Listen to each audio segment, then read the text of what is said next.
2009-8 ಚುನಾವಣೆಯಲ್ಲಿ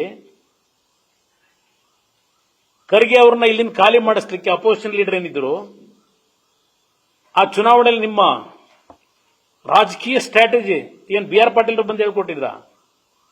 ಆ ಸ್ಟ್ರಾಟಜಿ ಎಲ್ಲಿ ಮಾಡಿದ್ರಿ? 2009 ಉಪಚುನಾವಣೆ, 8 ಚುನಾವಣೆ ನಡೀತಲ್ಲ ಆಪರೇಷನ್ ಕಮಲದ್ದು. ಹಾಗೇನು ಪಾಪ ಬಿ ಆರ್ ಪಾಟೀಲ್ ಬಂದು ರಾಜಕೀಯ ಸಲಹೆಗಾರರಾಗಿದ್ದಾರೆ. ನಿಮಗೆ ಎಂತ ಅಚೀವ್ಮೆಂಟ್ ಮಾಡಿದ್ರಿ? 8-8 ಕಾಂಗ್ರೆಸ್ ಸೋಲಿಸಿ ಯಾವ ಕಾರಣಕ್ಕೆ ಈಗ ಸಲಹೆಗಾರನ ಇಟ್ಕೊಂಡ್ರಿ? ಈಗ ನೀವು ಇವ್ರನ್ನ ಹಾಕೊಂಡಿದ್ದೀರಿ ಈಗ ಸ್ಯಾಟಿಸ್ಫೈ ಮಾಡಕ ಅವ್ರನ್ನ. 2009 ಬೈ ಎಲೆಕ್ಷನ್ಗಳಾದ್ವಲ್ಲ ಆಪರೇಷನ್ ಕಮಲದ್ದು ಬಿಜೆಪಿದು, ಆ ಟೈಮಲ್ಲಿ ಯಾವ ತರ ರಾಜಕೀಯದ ಸಲಹೆಗಾರನ ಇಟ್ಕೊಂಡು ವಿರೋಧ ಪಕ್ಷದ ಸ್ಥಾನ ಖಾಲಿ ಮಾಡಿಸ್ಲಿಕ್ಕೆ ಖರ್ಗೆ ಅವರಿಗೆ ಮಾಡಿ, ಸದ್ಯ ಲೋಕಸಭೆ ಚುನಾವಣೆ ಆಯ್ತು, ಅಲ್ಲಿ ಹೋದ್ರು. ಆಮೇಲೆ ನೀವು ವಿರೋಧ ಪಕ್ಷದ ನಾಯಕರು ಆದ್ರಿ. ಈ ರಾಜ್ಯದಲ್ಲಿ ಬಹುಶಃ 2 ಬಾರಿ ಮುಖ್ಯಮಂತ್ರಿ ದೇವರಾಜ ಅರಸು ನಂತರ, ರಾಮಕೃಷ್ಣ ಹೆಗಡೆ ಅವರ ನಂತರ ಸುಧೀರ್ ನಾವು 2 ಬಾರಿ ಆಗಿದ್ದೀವಿ. ನಾವು ಬಿಡಿ ಅದು ಯಾವುದೋ ಒಂದು 10 ತಿಂಗಳು 15-18 ತಿಂಗಳಾಗಿದ್ದೀವಿ. ವಿರೋಧ ಪಕ್ಷದ ನಾಯಕರು, ಮುಖ್ಯಮಂತ್ರಿಗಳು, ಡೆಪ್ಟಿ ಮುಖ್ಯಮಂತ್ರಿಗಳಾಗಿ, ಉಪಮುಖ್ಯಮಂತ್ರಿಗಳಾಗಿ ನಿಮ್ಮ ರಾಜಕೀಯ ಜೀವನದಲ್ಲಿ ಸಂಪೂರ್ಣವಾದಂತ ಅನುಭವ ಪಡೆದಿರತಕ್ಕಂಥ ಸಿದ್ದರಾಮಣ್ಣ ಅವರೇ, ಈ ಬಿ ಆರ್ ಪಾಟೀಲ್ರನ್ನ ಈಗ ನೀವು ಸಲಹೆಗಾರರು ಮಾಡ್ಕೊಂಡಿದ್ದೀರಲ್ಲ, ಇದಕ್ಕೂ ನಿಮ್ಗೊಂದು ಹ್ಯಾಟ್ಸ್ ಆಫ್. ದೇಶಪಾಂಡೆದೊಂದು ಕಡೆ ಈಗ ಆಡಳಿತ ಸುಧಾರಣೆ ಮಾಡ್ತೀರಿ, ಎಲ್ಲ ಮುಗಿಸ್ಬಿಟ್ಟು ತೊಳೆದು. ಆರ್ಥಿಕ ತಜ್ಞರು, ಏಕೆಂದ್ರೆ ಮೊನ್ನೆ ವಿಧಾನಸಭೆ ಕಲಾಪದಲ್ಲಿ ಇದೇನೋ ಪಾಪ ಅಂಕಿಅಂಶ ಕೊಡ್ತಾ ಇದ್ರು, ನಾನು ಅವತ್ತಿರಲಿಲ್ಲ ಸದನದಲ್ಲಿ. ಅವ್ರ್ಯಾರು ವಿಶ್ವನಾಥ್ ಯತ್ನಾಳ್ ಪಾಪ ನಮಗೇನು ಗೊತ್ತಾಯ್ತಿಲ್ಲ, ಅದು ಆರ್ಥಿಕದು ನಮ್ಮನ್ನು ಕೇಳಿದ್ರೆ ಹೆಂಗೆ ಅಂತ ಹೇಳಿ ಇದು ಮಾಡ್ತಿದ್ರು.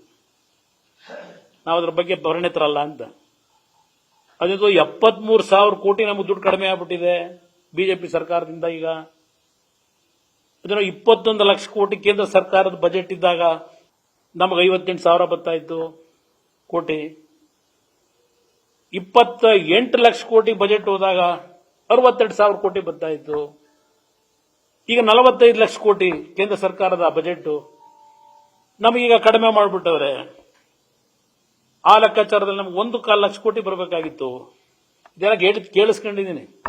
ಅದಕ್ಕೆ ಇವರು ಬೆಂತಿಡ್ತಾರೆ ಸಿದ್ದರಾಮಣ್ಣರು.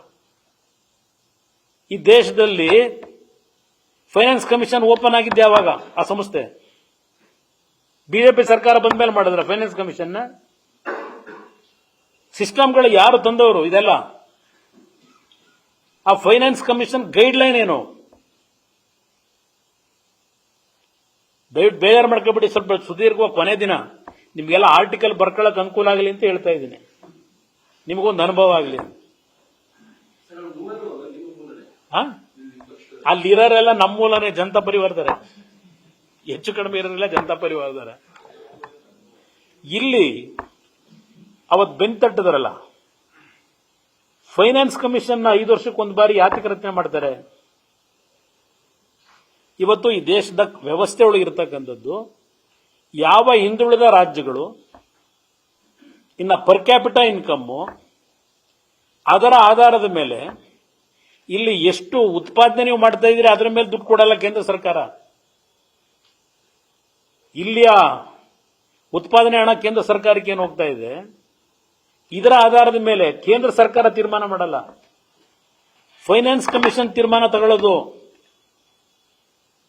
ನಿಮ್ಮದೇ ಕಾಂಗ್ರೆಸ್ ಸರ್ಕಾರ ಇತ್ತಲ್ಲ 10 ವರ್ಷ, UPA ಸರ್ಕಾರ. ಇದು ತಪ್ಪು ಅಂತೇಳಿ ಸರಿಪಡಿಸ್ಕೊಳ್ಳೋರು ಆಗ್ಲೇನೆ. ನಾವೆಲ್ಲ ಡೆವಲಪ್ಡ್ ಸ್ಟೇಟ್ ಏನಿದ್ದೀವಿ, ನಾವು ಡೆವಲಪ್ ಮಾಡಿದ್ದೇ ತಪ್ಪಾಯ್ತಾ? ಡೆವಲಪ್ಡ್ ಸ್ಟೇಟ್ನಲ್ಲಿ ಬರ್ತಕ್ಕಂಥ ಆದಾಯ ತಗೊಂಡೋಗಿ ಅನ್ಡೆವಲಪ್ಡ್ ಸ್ಟೇಟ್ಗೆ ಹಾಕೊಂಡು ನಮಗೆ ಯಾಕೆ ಅನ್ಯಾಯ ಮಾಡ್ತೀರಿ ಅಂತ ಅವತ್ತೇ ಪ್ರೊಟೆಸ್ಟ್ ಮಾಡೋರು.